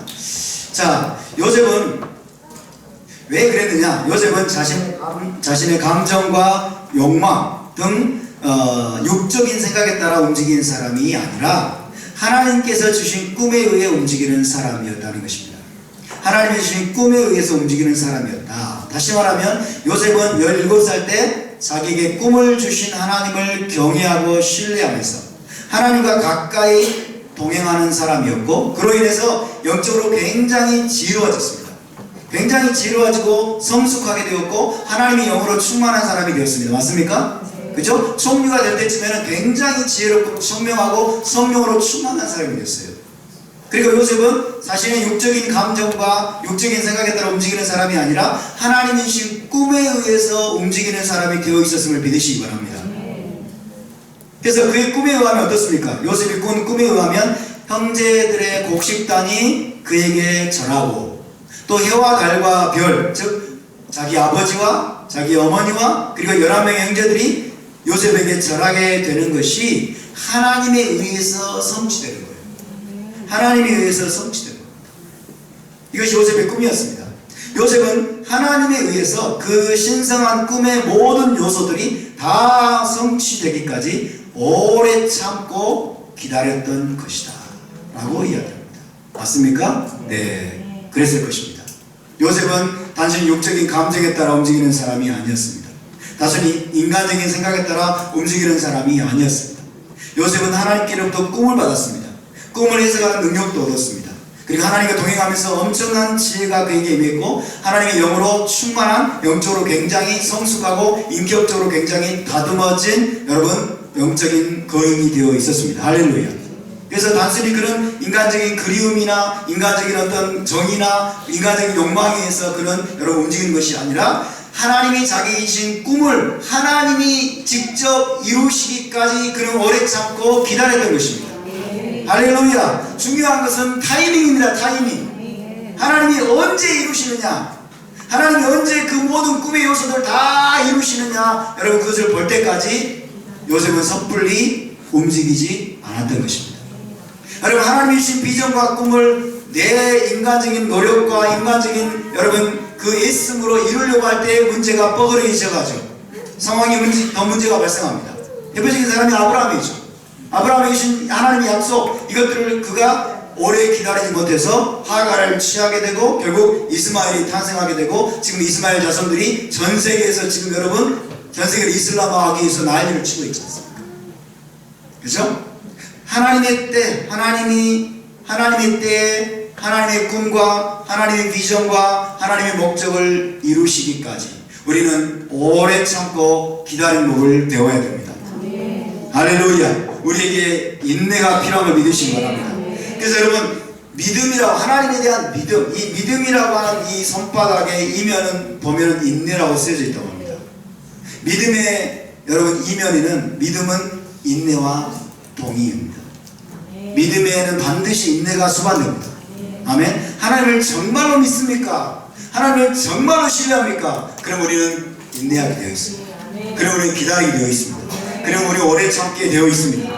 할렐루야. 믿음의 인내를 우리가 배울 수 있게 되길 바랍니다. 요셉은 기다렸습니다. 요셉은 13년이 아니라 22년까지 기다렸습니다. 하나님이 일하실 때까지. 할렐루야. 하나님이 움직이실 때까지 기다릴 줄로 믿습니다. 하나님 우리에게 꿈을 주셨습니까? 우리에게 비전을 주셨습니까? 갈망을 주셨습니까? 우리에게 어떤 소망을 주셨습니까? 하나님이 일하기 시작할 때까지 기다리시기 바랍니다. 하나님이 역사하기 시작할 때까지 기다리시기 바랍니다. 하나님이 역사하실 때 거기에 반응해서 움직이는 겁니다. 거기에 반응해서 믿음으로 우리가 행동하기 시작하는 것입니다. 할렐루야. 기다리지 못하고 여러분 안달이 나가지고 인간적인 욕망과 인간적인 열정과 그냥 인간적인 그런 정에 못 이겨서 우리가 여러분 육적으로 행하기 시작할 때 더 큰 문제들이 발생하게 되는 것입니다. 저와 여러분이 요셉에게서 배워야 될 이 믿음의 인내, 이 믿음의 인내를 우리가 배울 수 있게 되길 바랍니다. 믿음의 인내는 부르심을 이루는 데 있어서 필수적인 요소입니다. 필수적인 요소입니다. 자, 이것이 첫 번째 대답이고요. 나아마니데스의 대답이고, 두 번째 대답은 또 아바르바넬이라는 토라학자가 있습니다. 아바르바넬의 견해를 여러분께 소개해드리겠습니다. 첫 번째하고 비슷합니다. 첫 번째하고 비슷하긴 한데 살짝 이제 차이가 있습니다. 자, 아바르바넬의 견해입니다. 자, 요셉은 형들이 완전히 회개하고 모든 것이 하나님의 뜻대로 회복될 때까지는 가나안에 있는 야곱의 집에 자신이 살아있다는 사실을 알릴 수가 없었다 하는 것입니다. 자, 형들이 완전히 변화되고 회개할 때까지는, 완전히 변화되고 회개하고 모든 것이 하나님의 뜻대로 회복할 때까지는 자기가 살아있다는 것을 가나안에 있는 야곱의 집에 알릴 수가 없었다 하는 것입니다. 만약에 여러분 성급하게 이것을 알렸을 경우에, 자기가 살아있다는 것을 알렸을 경우에는 어떤 문제가 발생할 수 있냐면 아버지와 형들 간에 새로운 갈등이 유발될 수 있습니다. 그죠? 아버지와 형들 간에 새로운 갈등이 야기될 수 있다 하는 것입니다. 왜요? 형들이 지금 요셉이 피를 묻혀가지고 야곱이 가져다 줬잖아요. 그래서 요셉이 죽은 걸로, 영락없이 죽은 걸로 그렇게 야곱이 알고 있는데 요셉이 살아있다. 그러면 이제 막 형제들을 자기 아들들을 추궁할 거 아닌 거죠. 막 추궁할 것이고, 어떤 식으로든지 간에 새로운 갈등이, 더 큰 갈등이 야기될 수가 있을 것입니다. 뿐만 아니라 형들과 또 요셉 사이에 존재하고 있는 감정의 그 앙금들, 형들과 요셉 사이에 있는 그 미움과 분노와 상처와 그 감정의 앙금들이 처리되지 못한 채 고스란히 그대로 남아있는 상태에서 나중에는 더 심각한 문제로 폭발할 수도 있게 되는 것입니다. 이해되시죠? 그러니까 요셉이 너무 성급하게 하나님이 정하실 때까지 기다리지 못하고 너무 성급하게 자기가 살아있다는 것을 알릴 경우에는 아버지와 아들들 사이에 새로운 갈등이 유발될 수도 있고, 또 요셉과 형제들 사이에 그 감정의 앙금들이 처리되지도 못했는데, 해결되지도 못했는데 요셉이 자기의 신분을 알리고 자기가 살아있다는 걸 알리면은 이것이 나중에 이 감정의 앙금이 사라지도 않았는데 더 큰 여러분 어떤 갈등이나 문제로 폭발할 수도 있다는 것을 우리가 충분히 짐작할 수가 있습니다. 그래서 요셉은 섣불리 자신의 생존을 알릴 수가 없었던 것입니다. 그렇기 때문에 요셉은 형들이 이제 애굽으로 양식을 구하러 왔을 때 그들이 진정으로 뉘우치고 회개했다는 것을 확인할 때까지는 자신이 겪었던 과정을 그들도 다 겪어보게 합니다. 자신이 겪었던 과정을 다 겪게 하면서 형들을 이제 테스트하는 겁니다. 테스트. 정말로 형들이 변화되고 회개했는지를 테스트하는 것입니다. 다시 말하면 과거와 비슷한 상황에 처해질 때 형들이 어떻게 반응하는지, 과거와 비슷한 상황에 처해질 때 형들이 똑같이 반응하는지 아니면 달라진 반응을 보이는지를 테스트하는 거예요. 그래서 첫 번째 테스트가 무엇이었습니까? 첫 번째 테스트가 그들을 3일 동안 옥에 가둔 거예요. 그죠? 기억나십니까? 3일 동안 옥에 가뒀어요. 너희는 스파이라 그러면서 3일 동안 옥에 가둔 것은 무엇입니까? 요셉 자신이 구덩이에 던져졌고 또 애굽의 감옥에서 갇혔죠. 그 고통을 똑같이 느끼게 하는 거예요. 구덩이는 감옥과 똑같습니다. 구덩이에 먼저 감옥 속에 요셉을 던진 사람이 누구였어요? 형들이었잖아요. 그죠? 형들이 요셉을 감옥 속에 던졌어요. 구덩이 속에. 근데 그들도 똑같이 구덩이 속에 던지는 거예요. 감옥에 갇히게 하는 거예요. 그러면서 그들로 하여금 그걸 느끼게 만드는 겁니다. 자신들도 똑같이 고스란히 그 고통을 느끼게 하는 겁니다. 두 번째 테스트는 뭡니까? 두 번째 테스트는 시므온을 결박하죠. 시므온을 결박해서 억류합니다. 그리고 시므온을 놔두고 집으로 돌아가게 하죠. 이거는 뭡니까? 다시 한번 한 형제를 빼뜨려 놓고 집으로 돌아가게 하는 거예요. 과거에 여러분 22년 전에 어떤 일이 있었습니까? 요셉이라는 한 형제를 그들이 노예로 팔아버리고 형제 없이 집으로 돌아갔죠? 똑같은 거의 비슷한 상황을 지어놔요. 그래서 시므온을 억류시키고 또다시 한 형제를 내버려 두고 집으로 돌아가게 하면서 그들이 어떻게 반응하는지, 그리고 과거의 그 상황들을 생각나게 만드는 거예요. 과거의 그 상황을 생각나게 만드는, 그것이 두 번째 테스트였습니다. 세 번째 테스트가 결정적이죠. 세 번째 테스트는 라헬의 소생 베냐민이 이제 애굽으로 내려왔어요. 그죠? 라헬의 소생, 자기와 요셉도 마찬가지로 라헬의 소생인 베냐민이 내려갔을 때 베냐민에 대한 편애를 하는 것처럼 보입니다. 그죠? 음식을 5개나 주고 막 편애를 하는 거예요. 여기서 다른 의미가 있겠지만 베냐민만 막 편애를 하면서 또 반응을 보는 거예요. 왜? 요셉이 아버지 야곱에게 편애를 받아가지고 그것을 여러분 시기하고 질투해서 노예로 팔았잖아요. 그래서 베냐민에 대한 편애를 또 드러내는 거예요. 베냐민에 대한 편애를 드러내고 그 다음에 나아가서는 이 베냐민을 도둑으로 몹니다. 도둑으로 몰아서 베냐민을 다시 붙잡아두고 형제들만 돌아가라 그러죠. 돌아가라. 그러니까 거의 지금 22년 전에 또 어떤 일이 있었습니까? 자기 요셉 없이 집으로 돌아갔던 것을 또 기억나게 만든 거예요. 또 생각나게 만들면서 형제들의 반응을 살피는 겁니다. 그때처럼 에라 잘됐다, 라헬의 아들인데 뭐 그러면서 여러분 팽개치고 잘됐다고 다시 돌아가 버리는지 아니면 정말 이들이 달라진 모습을 보이는지를 테스트하는 것입니다. 그래서 형제들이 여러분 회개하고 변화된 모습을 보일 때까지는 요셉은 자기 자신이 살았다는 것을 이제 자기 아버지 집에 알릴 수가 없었다는 것입니다. 먼저 성급하게 미리 알려버리면 어떤 일이 벌어져요? 더 큰 갈등이 유발될 수 있어요. 더 큰 문제가 폭발할 수 있다는 가능성이 있기 때문에 요셉은 그 전에는 이제 그런 가나안과 연락을 취할 수가 없었다라는 것입니다. 세 번째 대답입니다. 두 번째 가능성까지 얘기했고요. 세 번째 대답은 오늘 파라샤의 본문에 나타난 내용들을 토대로 해서 여러분께 말씀드리겠습니다. 세 번째 대답은 오늘 창세기 본문에 나타난 것처럼 왜 아버지 야곱에게 연락을 취하지 않았느냐, 왜 가나안에 있는 자기 집과 연락을 취하지 않았느냐, 그것은 요셉이 잘 보세요. 아버지의 집과 모든 관계를 끊어버리려고 했기 때문입니다. 아버지의 집과 모든 관계를 끊어버리려고 했다. 이것이 여러분 잘 들어보셔야 됩니다. 아버지의 집, 그러니까 가나안 땅에 있는 야곱의 집, 아버지의 집과 모든 관계를 끊어버리려고 했기 때문에 아무런 연락을 취하지 않았어요. 거리가 그렇게 멀지 않았지만. 자, 17살 때 요셉은 아직 어렸습니다. 17살 때 요셉은 아직 어린 소년이었는데 요셉은 아버지의 사랑을 독차지했어요. 야곱의 사랑을 독차지했습니다. 그죠? 야곱의 사랑을 독차지하고 편애를 받으면서도 자기가 편애받는다는 사실을 잘 몰라요. 아직 어리니까. 그 다른 형제들도 다 그처럼 사랑받는 줄로 생각을 했을 수 있습니다. 아직 어려서. 그래서 자기가 꿈을 꾼 것에 대해서도 좀 함구하고 이야기하지 말아야 되는데 아주 그냥 순진하게 천진난만하게 다 이야기해버리는 거예요. 형들이 좋아할 줄 알고 형들도 좋아할 줄 알고 다 천진난만하게 다 얘기해버리고.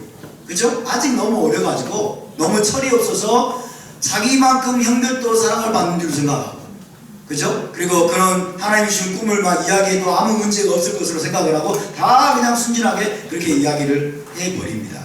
그런데 형들에 의해서 이제 이 요셉이 구덩이에 던져지고 나중에는 애굽의 노예로 팔려간 뒤부터는 어떤 문제가 발생했을까요? 형들이 요셉을 구덩이에 던져버렸어요. 그리고 애굽의 노예로 팔아버렸어요. 아마 그 후부터는 이제 이 요셉이 철이 들기 시작했을 것입니다. 그리고 형들에 대한 어떤 배신감, 그리고 분노, 그런 것들에 아마 어느 정도 시달리게 되었을 것입니다. 그렇죠? 성경은 그 이후에 거기에 대해 침묵하고 있지만은 하나님이 요셉과 동행했다 이런 얘기만 계속하고 하나님이 함께 하심으로 말미암아 요셉이 형통한 자가 되어 이런 말씀을 하고 있지만은 우리가 충분히 짐작할 수 있는 거예요. 충분히 짐작할 수 있어요. 형들이 자기를 배신한 거예요. 형들이 자기를 죽이려고 여러분 구덩이 속에 던져버렸어요. 구덩이가요 여러분 유대 랍비들의 기록에 따르면은 거기에 정갈도 있었고 거기에 뱀도 있었고 거기에 여러분 그런 것들이 구덩이 속에 들어있었어요. 그 우물이 얼마나 깊었겠습니까?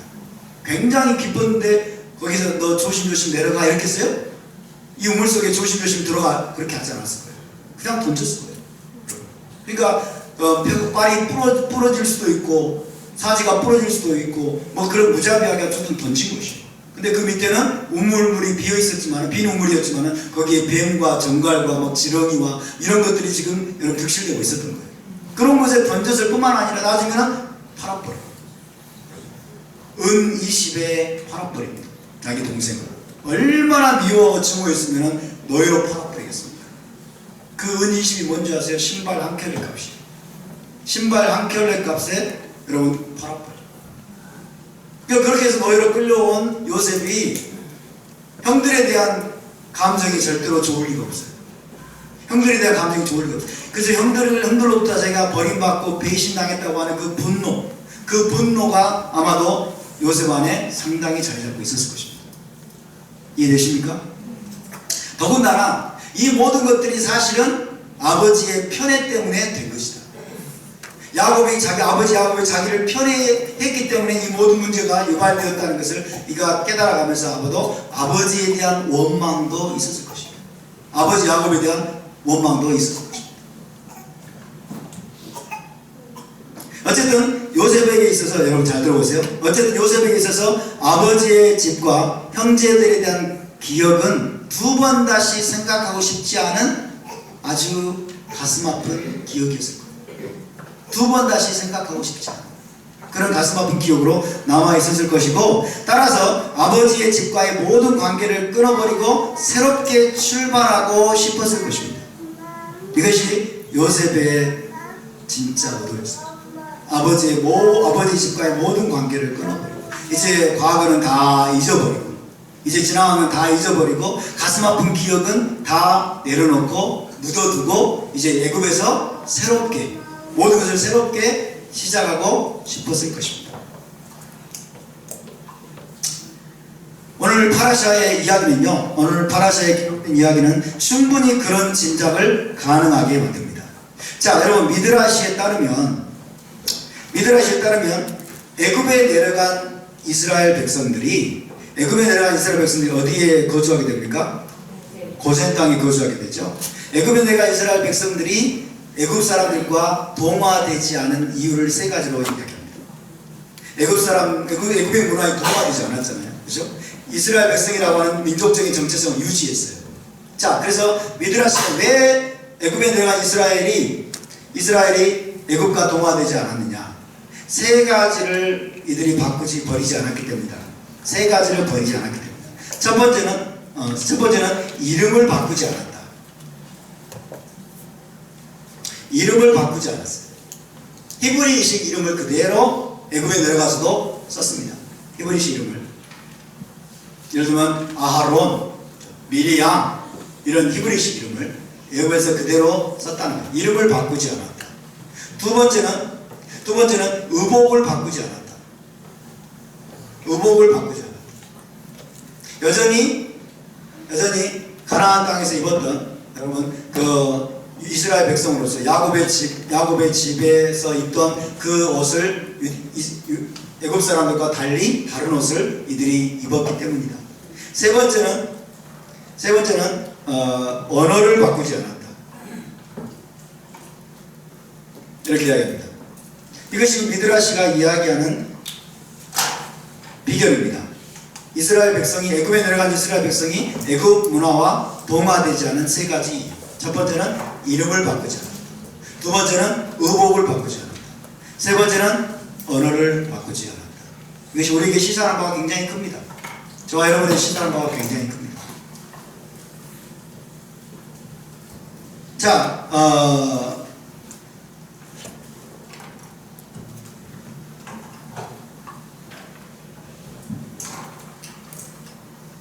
그런데 여러분 잘 보세요. 그런데 요셉은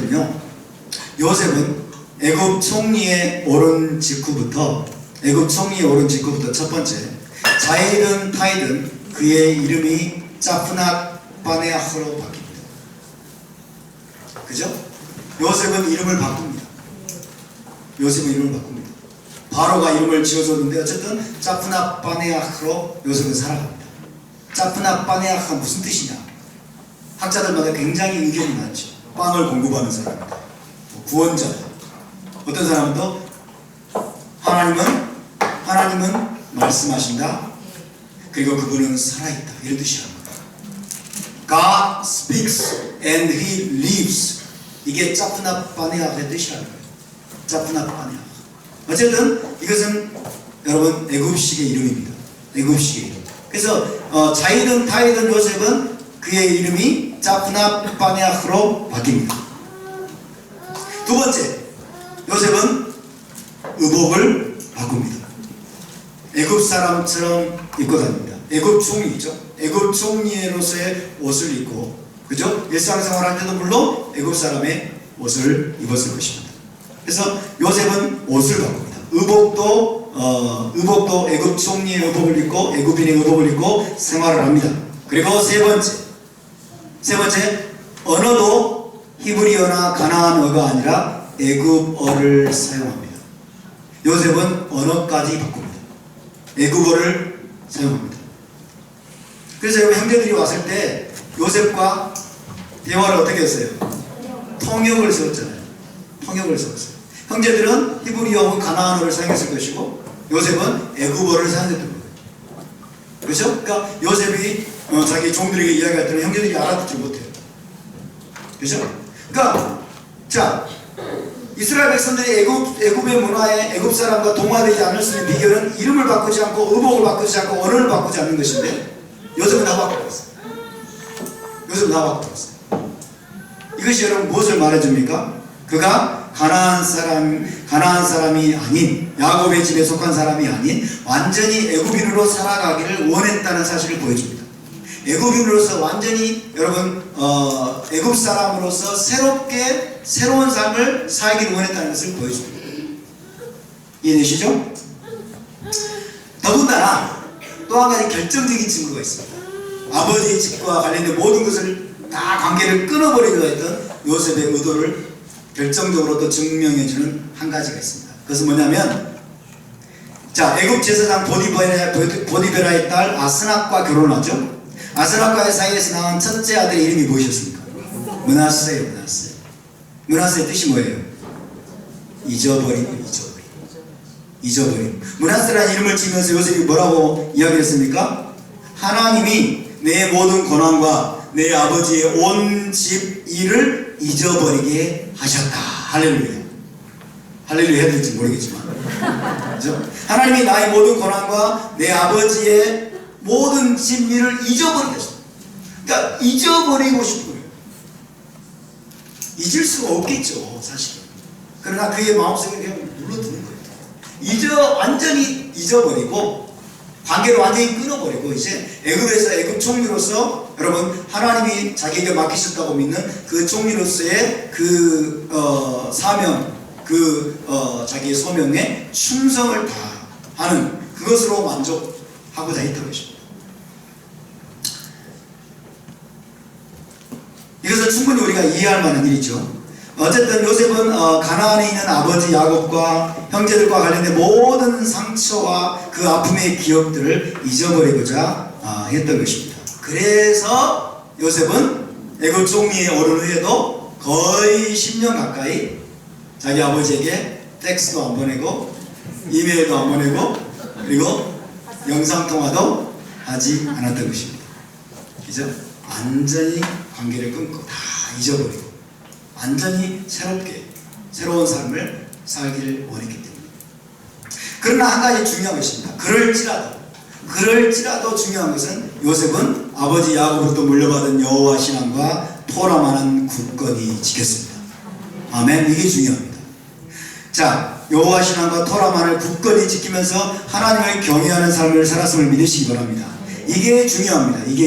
엘샤다이 하나님, 아브라함과 이삭과 야곱의 하나님, 엘샤다이 하나님, 전능하신 그 하나님이 물려준 언약의 유산과 토라를 그가 굳게 붙들고 신실하게 하나님과 동행하면서 영적으로 도덕적으로 흠이 없는 삶을 사는 짜디겠습니다. 요셉 합짜디, 흠이 없는 삶을 살았다. 아멘입니까? 그는 영적으로 도덕적으로 흠이 없는 삶을 살고자 애를 썼습니다. 그래서 보디발의 여러분 노예가 되어서 가정 총무로서 그가 섬기면서 보디발의 아내가 그를 유혹했을 때 그 유혹에 절대로 넘어가지 않았어요. 이해되십니까? 그건 결코 쉬운 일이 아니에요. 하나님의 언약에 대한 헌신이 아니면, 토라에 대한 헌신이 아니면 아브라함과 이삭과 야곱의 하나님을 경외하는 그 마음으로 그가 충만해 있지 않으면 여러분 그것은 불가능한 일입니다. 그렇죠? 어찌 내가 이 큰 악을 행하여 하나님께 죄를 범하겠어요. 하나님께 죄를 범하겠어요. 그래서 아브라함과 이삭과 야곱이 물려준 그 여호와 신앙, 엘샤다의 하나님을 경외하는 여러분 그 신앙을 가지고 요셉이 애굽에서도 흠없는 삶을 살았음을 믿으시기 바랍니다. 그래서 요셉은 짜디입니다. 의인으로 보입니다. 요셉은 의인의 삶을 살았어요. 물론 여러분 아마도 요셉은 개인적으로는 아마 야곱의 집에서 배웠던 무슨 샤밧을 아마 자기 집에서는 했을 수도 있어요. 샤밧을 지켰을 수도 있습니다. 그러나 겉으로 보기에는 완전히 애굽인입니다. 겉으로 보기에는 이름도 애굽 사람 이름이고 옷도 애굽인의 의복이고 그리고 언어도 애굽 언어를 사용하고 있습니다. 애굽인으로서 살아가고 있습니다. 왜요? 다 잊어버리고 싶었던 거예요. 다 아버지 집과의 관계를 다 끊어버리고 다 잊어버리고 여러분 그의 기억 속에 완전히 꼭꼭 눌러두고 이제 하나님이 주신 그 사명에 집중하고 충성하면서 하나님과 동행하고 하나님께 신실한 삶을 사는 것으로 그는 만족하고자 했던 것입니다. 이해되십니까? 언제까지는? 형들이 찾아오기까지. 그렇죠? 형들이 찾아오기까지. 그러면서 물론 요셉은 꿈을 잊지 않고 있었어요. 하나님 주신 그 꿈을 잊지 않고 있었습니다. 여러분 저와 여러분도 짜디게 삶을 살아야 될 줄로 믿습니다. 아멘. 답사 하나님을 사랑하는 자를 하나님은 사랑하십니다.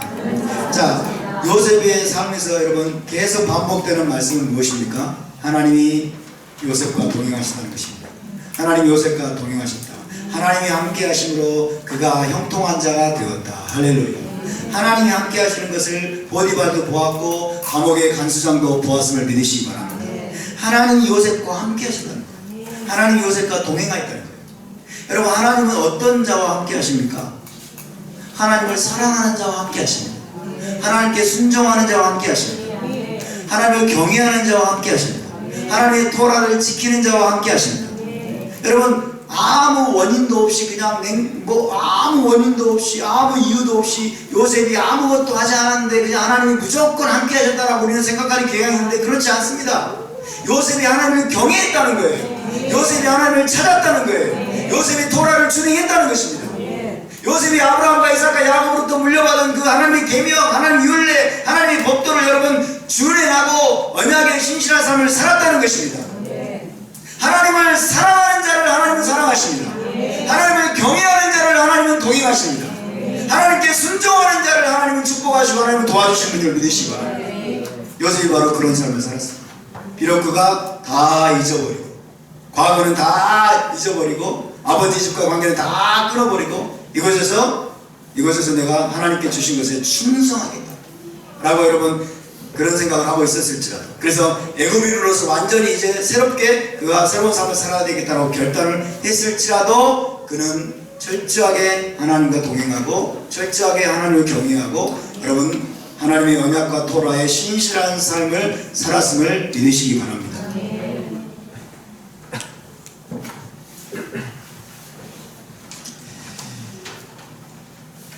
그래서 여러분 이 요셉이 이제 가나안에 있는 아버지 집과 아무런 연락도 취하지 않고 모든 것을 다 잊어버리려고 했지만은 중요한 것은 이제 하나님의 때가 되었을 때 하나님께서 이제 개입하기 시작하십니다. 하나님이 그 문제에 개입하기 시작하십니다. 자, 요셉도 연약합니다. 요셉 안에 상처가 있습니다. 요셉 안에 아픔이 있습니다. 요셉 안에 어느 정도 그가 눌러두고 있는 분노도 있었을 것입니다. 그렇죠? 요셉도 연약하고 요셉도 상처가 있어요. 그리고 아버지 야곱도 문제가 있고 연약합니다. 그리고 형제들도 죄가 있고 잘못이 있고 연약함이 있고 그리고 문제가 있습니다. 자, 그 모든 가족들이 인간이기 때문에 다 문제가 있고 상처가 있고 아픔이 있지만 그 모든 것들을 뛰어넘어서 하나님이 초자연적으로 여러분 개입하심으로 인해서 이 모든 문제가 해결된 걸 믿으시기 바랍니다. 하나님이 개입하시기 시작하십니다. 하나님이 개입하기 시작했어요. 이스라엘 온 집을 구원하고 화해하게 하기 위해서 하나님이 기가 막힌 섭리의 손길로 개입하십니다. 기가 막힌 섭리의 손길로 개입하시는데 그것이 하나님의 개입이라는 것을 우리가 알기가 어렵습니다. 우리가 영적으로 민감하지 않으면, 영적으로 예민하지 않으면, 영적으로 우리가 굉장히 여러분 민감하게 깨어있지 않으면 하나님이 개입하신다는 것을 알 수가 없어요. 자, 요셉의 형제들이 애굽으로 내려올 수밖에 없도록 하기 위해서 가나안 땅에 하나님이 기근을 보내십니다. 야곱의 집에도 가나안 땅에도 기근이 들게 만드세요. 그죠? 가나안 땅이 어떤 곳입니까? 하나님이 눈길이 머무는 곳이죠. 하나님이 선택하신 에덴 동산의 자리인데 거기에 하나님이 기근을 보내요. 기근을 보내고 양식이 떨어지게 만들어요. 저와 여러분의 삶 속에도 하나님이 우리에게 직장을 잃어버리게 만들거나 여러분 돈줄이 끊어지게 만들거나 그런 것이 하나님의 역사라는 걸 믿을 수 있겠습니까? 우리가 영적으로 민감하지 않으면 이거를 깨달을 수가 없어요.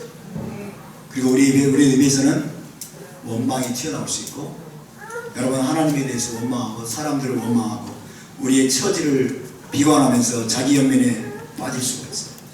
야곱의 집에 지금 가나안 땅에 기근을 보내신 분이 하나님이신 걸 믿으시기 바랍니다.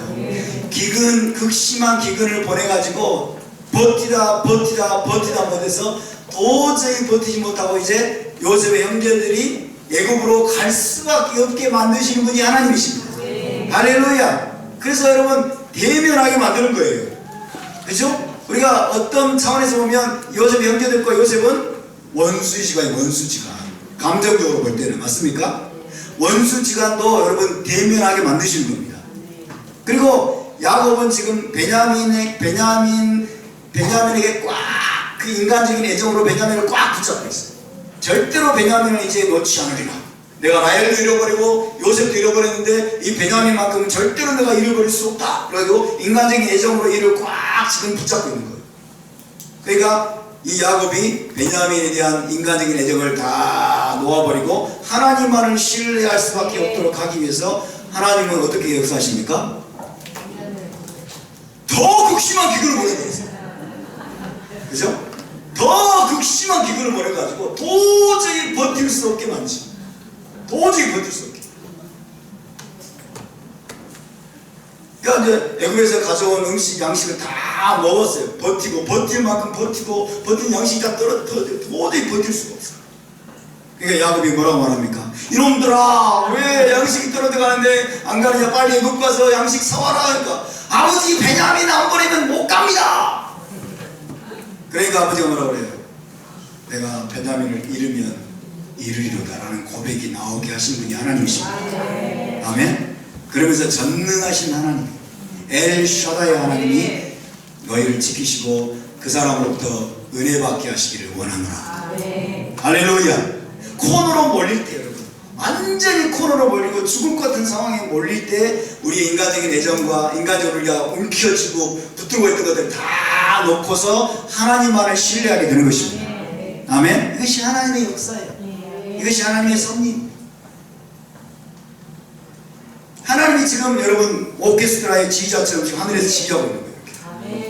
오케스트라의 지휘자 전혀 같지 않죠. 오케스트라의 지휘자처럼 하늘에서 지휘를 하고 있는데 여러분 야곱도 모르고 요셉도 모르고 야곱 형제도 몰라요. 그리고 우리도 믿음의 눈으로 바라보지 않으면 이것을 깨달을 수가 없어요. 그 과정 속에서 야곱의 형제들은 동생 요셉을 노예로 팔아넘긴 죄, 그러므로서 아버지의 가슴에 못을 박은 죄를 자백하고 회개할 수밖에 없게 됩니다. 할렐루야. 회개할 수밖에 없게 됩니다. 우리는 종종 여러분 자발적으로 회개하는 경우가 참 부족합니다. 내가 정말 자발적으로 죄를 깨닫고 자원하는 마음으로 회개하는 경우가 참 드물어요. 우리는 어쩔 수 없이 코너로 몰려서 이거 회개하지 않으면 죽을 것 같으니까 회개하는 경우가 많습니다. 맞습니까? 안 그러신 것처럼 그렇게 굉장히 그냥 흔쾌히 그냥 자발적으로 막 아주 회개하시는 모양이죠? 죽을 것 같지 않으면 회개 안 해요. 죽을 것 같지 않으면 정말 내가 이걸로 해서 죽을 것 같으면 죽을 것 같으니까 저게 잘못했어요 그러고 요셉 형제들이 그렇습니다. 지금 요셉이 지금 책략을 통해서 이들을 테스트하고 그러니까 이들이 정말 죽을 것 같으니까 여러분 자기들이 요셉을 팔아넘긴 죄들을 이들이 회개하게 되고 자백하게 되고 그러니 해서 아버지의 가슴에 못 박은 죄를 여러분 회개하면서 이들이 변화가 됩니다. 할렐루야. 자, 진실하게 회개하고 변화된 형제들의 모습을 보면서 여러분 요셉도 형제들을 용서하지 않을 수 없도록 하나님이 이끌어 가시는 거예요. 할렐루야. 진정한 회개는, 진실한 회개는 여러분 용서를 끌어내는 것을 믿으시기 바랍니다. 형제들의 그 진실한 회개와 다음 주 파라시에 나오겠습니다만은 유다가 이제 가까이 가서 회개한 그 열매를 진짜로 회개했다고 하는 고백을 절절히 해내니까 여러분 요셉 안에서 용서가 흘러나오는 것입니다. 진실한 회개는 용서를 가져오는 겁니다. 그러면서 여러분 이스라엘 온 집이 진실한 회개와 변화를 통해서 극적인 용서와 화해와 구원을 경험하게 됩니다. 할렐루야. 이 모든 것이 하나님의 섭리적인 역사에 의한 것입니다. 하나님의 섭리적인 역사에 의해서 이루어집니다. 애굽의 10가지 재앙이 쏟아진 것도 아니고 초자연적인 기적이 막 일어나는 천둥과 번개가 친 것도 아니고 무슨 홍해가 막 갈라진 것도 아니고 바위가 갈라져서 물이 막 펄펄펄 쏟아진 것도 아니고 무슨 굉장한 기적이 일어난 것도 아닌데 단순히 요셉이 2가지 꿈을 꾸었을 뿐이에요. 그리고 술 맡은 관원장과 떡 맡은 관원장이 또 꿈을 여러분 꾸었을 뿐이고 애굽 왕 바로가 또 어느 날 2가지 꿈을 꾸었을 뿐이에요. 그렇죠? 환경적으로 여러가지 환경적인 요인 그리고 다시 애굽 땅에 이제 7년 풍년이 지나고 애굽 땅에 7년 동안 어마어마한 기근이 이제 닥치게 되고 거기서 끝나는 것이 아니라 가나안 땅에까지 엄청난 기근이 닥쳐가지고 여러분 환경적으로 엄청나게 불리하고 도저히 살 수 없는 그런 환경으로 변화가 됩니다. 이것밖에 없어요. 환경적인 요인밖에 없습니다. 하나님이 전혀 역사하는 것 같지 않아 보이는 환경 그런 상황입니다. 그런데 여러분 무대 뒤편에서 하나님이 보이지 않는 강력한 손길로 무대 뒤편에서 하나님이 강력한 손길로 그 모든 것들을 조정하고 제어하고 조절하고 계셨던 것을 믿으시기 바랍니다. 할렐루야. 이것이 중요합니다. 이것을 우리는 뭐라고 말합니까? 섭리라고 말합니다. 섭리. 따라서 섭리. 우리는 토라를 통해서 이 섭리의 중요성을 알아야 됩니다. 섭리를 영어로 프라미던스라고 하는데요. 하나님의 섭리를 프라미던스라고 하는데 히브리어로 말하면 하시가하라고 합니다. 하시가하. 따라서 하시가하. 네, 이게 섭리입니다. 하시가하. 눈에 보이는 기적이 없습니다. 눈에 보이는 하나님의 명백한 역사가 안 보입니다. 그저 환경이 변화돼요. 그저 우연처럼 보이는 일들이 반복됩니다. 그저 우연히 어떤 시간이 흐르고 사건이 진행이 되고 그 다음에 사람들의 만남이 진행이 되고 우연처럼 일어나는 아주 일상적인 일들만 진행되는 것처럼 보입니다. 그런데 하나님의 위대한 역사가 그 뒤편에서 무대 뒤편에서 보이지 않는 손길에 의해서 놀랍게 진행이 됩니다. 할렐루야. 이 모든 일들을 하나님께서 무대 뒤편에서 여러분 하나님의 뜻을 이루는 방식으로 이루어 가시는 것에 대해서 이것을 섭리라고 말합니다.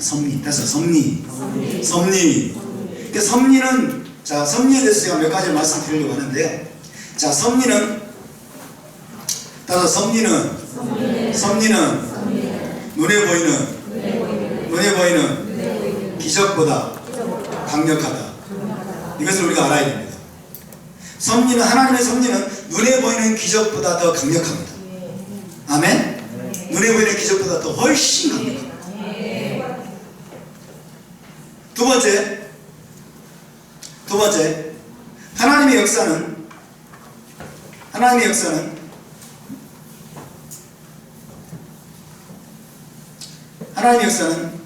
기적이 아니라 기적이 아니라 대부분 섭리에 의해서 진행됩니다.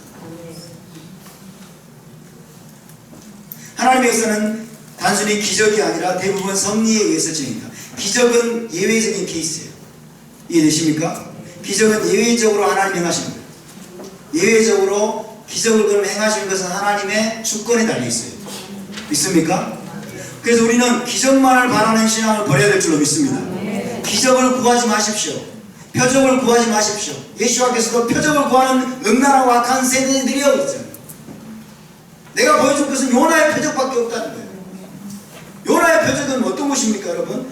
인자가 십자가에 못 박혀 죽임을 당하고 사흘 밤 사흘 낮을 땅속에 있고 사흘 후에 부활하게 되는 거죠.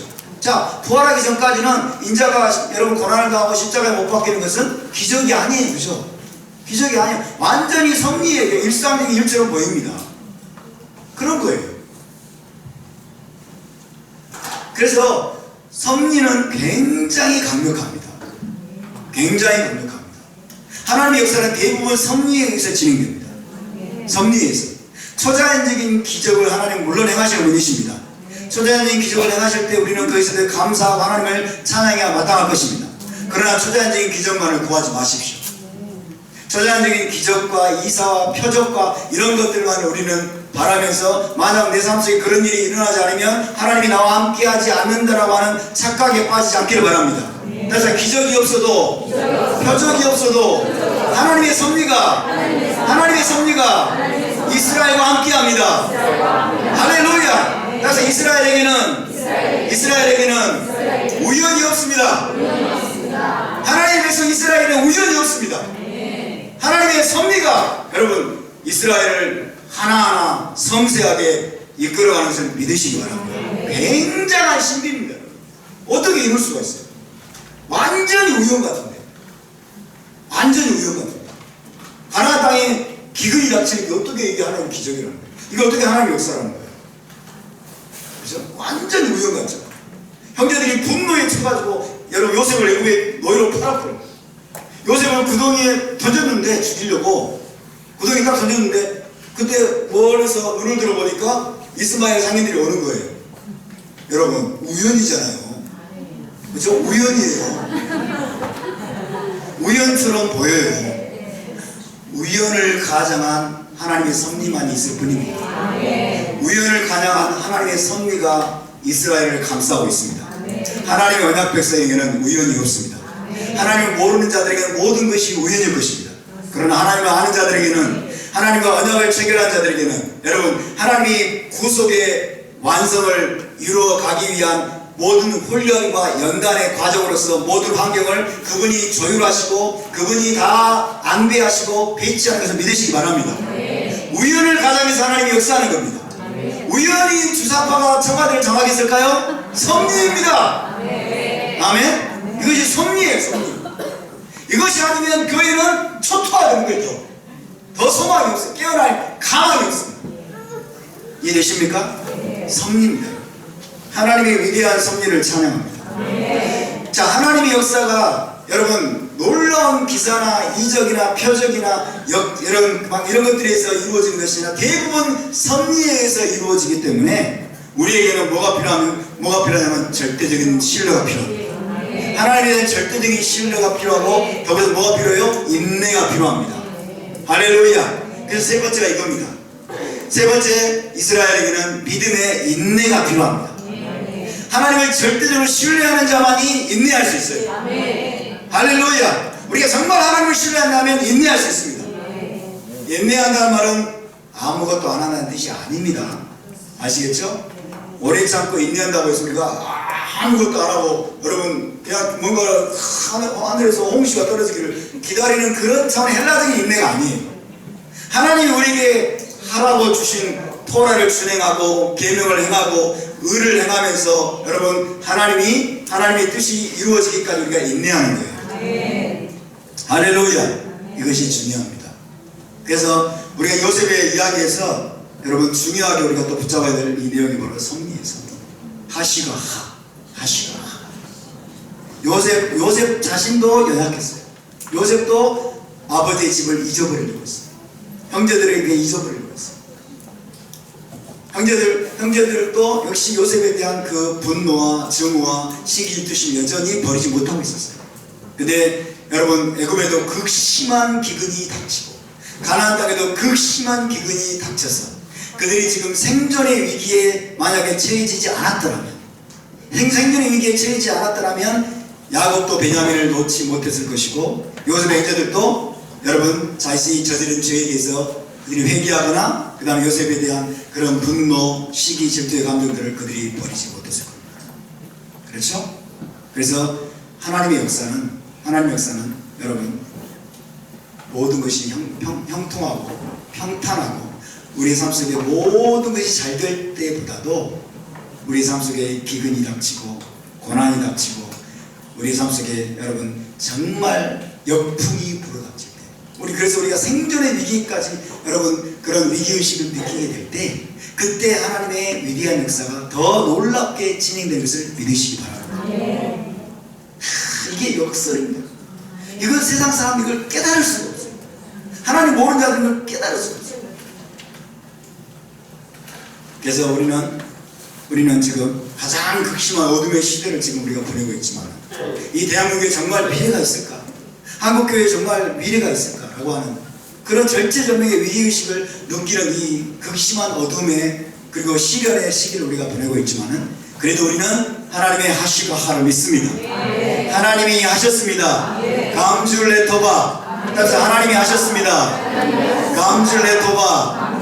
이 모든 것이 선을 위한 것입니다. 이 모든 것이 유익을 위한 것입니다.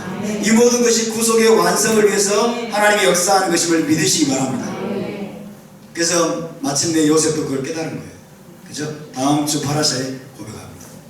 하나님이 나를 이리로 보낸 것은 당신들이 아니요 나를 하나님이 보내셨습니다 라고 고백할 수 있었는 거예요. 그런 고백이 우리에게서 터져나올 수 있기를 바랍니다. 여러분이 지금 어떤 시즌을 보내고 계십니까? 개인적으로, 가정적으로, 공동체적으로 우리의 삶이 어떠합니까? 정말 여러분 천국을 막 최고도로 느끼고 계십니까? 아니면 정말 죽을 맛을 맛보면서 지금 살아가고 계십니까? 죽을 것 같습니까? 정말 이 땅을 떠나고 싶은 그런 느낌을 가지고 살아가고 있지는 않습니까? 도저히 감당할 수 없을 것 같은 그런 아픔과 시련과 어려움의 과정들을 통과하고 있지 않습니까? 그렇다면 하시가 칼을 기억하십시오. 하시가 하나님이 역사하고 계십니다. 하나님이 그 시련을 보내신 겁니다. 하나님이 그 어려운 일들을 당하게 하신 겁니다. 하나님이 그 고난을 보내셨습니다. 하나님이 조율하고 계십니다. 하나님이 안배하고 계십니다. 하나하나 여러분 이스라엘 백성들을, 저와 여러분을 너무나 사랑하기 때문에 기근을 보내는 거예요. 너무나 사랑, 온 이스라엘 집을 하나님이 구원하고 화해하게 하기 위해서 하나님이 기근을 보내는 거예요. 아멘입니까? 이것이 하나님의 역사입니다. 우리 함께 기도합시다.